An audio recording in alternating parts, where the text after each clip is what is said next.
বাংলাদেশের ছেলে মেয়েরা শিক্ষা অর্জন করে ঠাকুরের গান বলে, ওমা তোমার আকাশ তোমার বাতাস।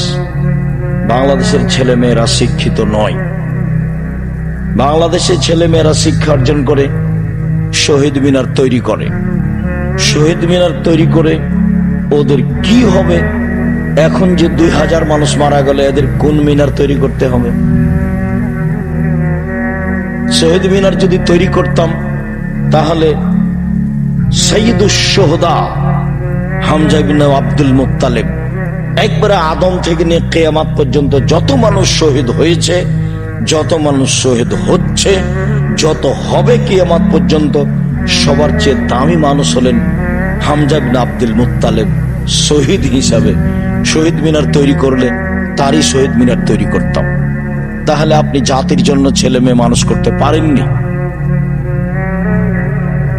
ছেলে মেয়ে মানুষ করেছেন, ও হলো চোর ডাক্তার, ও হলো প্রতারক ধোঁকাবাজ ডাক্তার, রাসূলের আদর্শ বুঝেনি। তাহলে আপনি জাতির জন্য কি ছেলে মেয়ে মানুষ করলেন?